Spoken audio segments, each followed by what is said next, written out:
नमस्कार। आपके अपने चैनल ज़िंदगी सुपरफास्ट में आप सभी का बहुत-बहुत स्वागत, वंदन, अभिनंदन।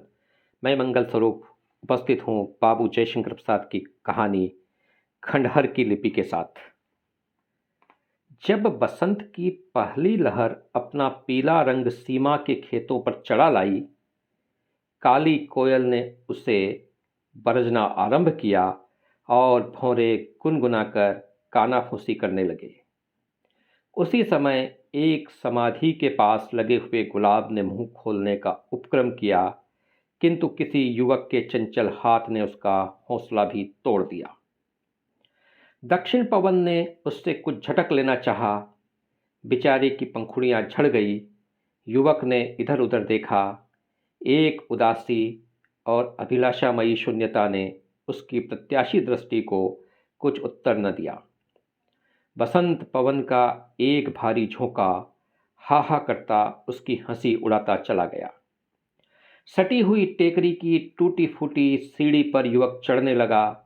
50 सीढ़ियां चढ़ने के बाद वह बगल की पुरानी दालान में विश्राम लेने के लिए ठहर गया।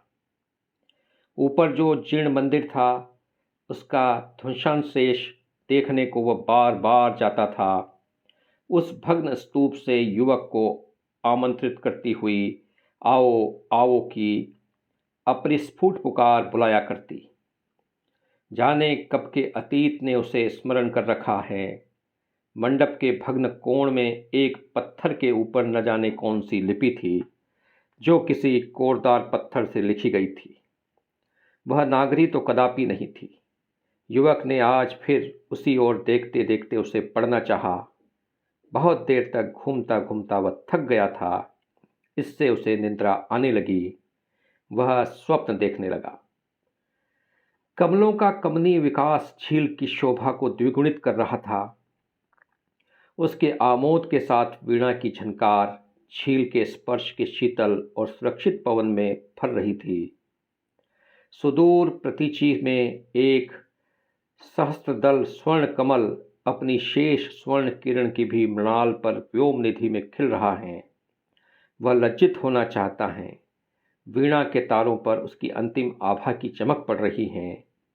एक आनंदपूर्ण विषाद से युवक अपनी चंचल अंगुलियों को नचा रहा है।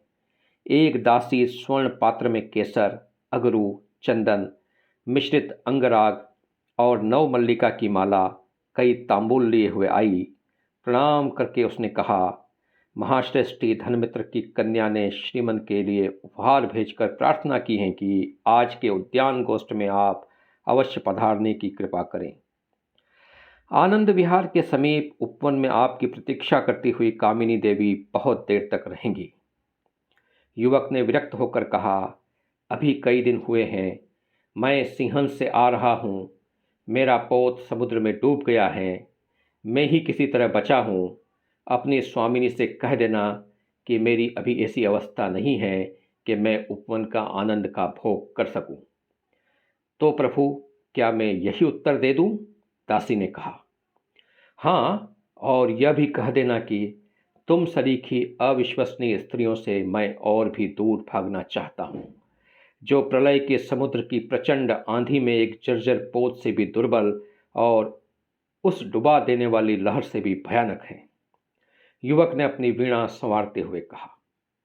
वे उस उपवन में कभी की जा चुकी हैं और हमसे यह भी कहा है कि यदि वे गोष्ठ में न जाना चाहें तो स्तूप की सीढ़ी के विश्राम मंडप में मुझसे एक बार अवश्य मिल लें।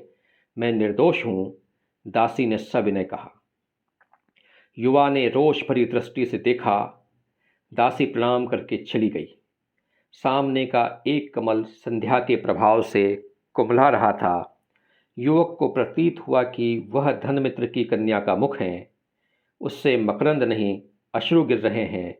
मैं निर्दोष हूँ, यही भौरे भी गूंज कर कह रहे हैं। युवक ने स्वप्न में चौंक कर उठा। मैं आऊँगा। आँख न खोलने पर भी उसने उसे जीर्ण दालान की लिपि पढ़ ली। निष्ठुर, अंत को तुम नहीं आए। युवक सचेत होकर उठने को था कि वह कई सौ बरस की पुरानी छत धम से गिरी। वायुमंडल में आओ आओ का शब्द। गूंजने लगा। तो बाबू जयशंकर प्रसाद की कहानी खंडहर की लिपि को हमने सुना और यह एक गंभीर संदेश देती कहानी, जिसमें एक सांसारिकता और वैराग्य दोनों के बीच का संघर्ष बहुत साफ दिखाई देता है। इस कहानी को सुनने के दौरान लगभग 6 मिनट आप इस सफ़र में हम सफ़र रहे। इसके लिए एक बार फिर से आपका बहुत बहुत शुक्रिया, धन्यवाद, प्रणाम।